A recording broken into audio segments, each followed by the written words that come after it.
மருத்துவ கழிவுகளை கேரள அரசே அகற்ற உத்தரவு பிறப்பித்திருக்கிறது. கூடுதல் விவரங்களை செய்தியாளர் சுரேஷிடம் கேட்கலாம். சுரேஷ், இது தொடர்பான கூடுதல் விவரங்களை பதிவு பண்ணுங்க. சுரேஷ், வணக்கம். கேரள மாநிலம் திருவனந்தபுரத்தில் உள்ள புற்றுநோய் மையத்தில் இருந்து கொண்டுவரப்பட்ட அபாயகரமான மருத்துவ கழிவுகள் நெல்லை மாவட்டம் கோடகநல்லூர், நடுக்கல்லூர் ஆகிய பகுதிகளில் கொட்டப்படுவதாக வழக்கு பதிவு செய்யப்பட்டு போலீசார் விசாரணை நடத்தி வருகிறார்கள்.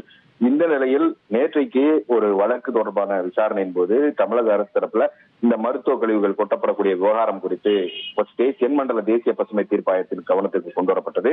இதையடுத்து தென்மண்டல தேசிய பசுமை தீர்ப்பாயம் கேரள மருத்துவ கழிவுகளை முறைப்படியாக அகற்றுவதற்கு தேவையான வசதிகளை செய்யாமல் ஏன் மருத்துவமனைகளுக்கு அனுமதி வழங்க வேண்டும் என்ற ஒரு கேள்வியை கேரள அரசுக்கு எழுப்பியிருந்தது. அது மட்டுமல்லாமல் இந்த கழிவுகளை அகற்றுவதற்குரிய செலவுகளை கேரள மாசு கட்டுப்பாட்டு வாரியத்திடமிருந்து தமிழக மாசு கட்டுப்பாட்டு வாரியம் வசூலிக்க வேண்டும் என்றும் உத்தரவிட்டிருந்தது.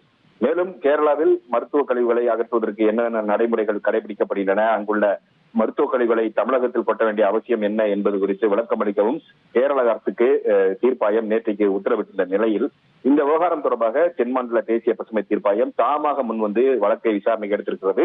இந்த வழக்கு இன்றைக்கு விசாரணைக்கு வந்தபோது இந்த வழக்கை விசாரித்த தீர்ப்பாயம் இன்றைக்கு இந்த 3 நாட்களுக்குள் கேரள அரசாங்கமே பொறுப்பேற்று இந்த கழிவுகளை அகற்ற வேண்டும் என்று தென்மண்டல தேசிய பசுமாயம் கேரள அரசுக்கு உத்தரவிட்டிருக்கிறது.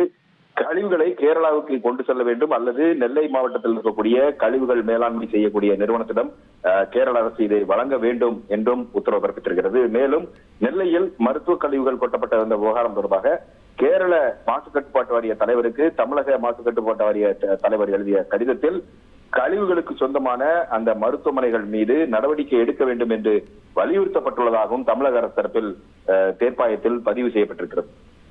விரிவான விவரங்களுக்கு நன்றி சுரேஷ். செய்திகளை உடனுக்குடன் தெரிந்து கொள்ள உடனே சப்ஸ்கிரைப் பண்ணுங்க.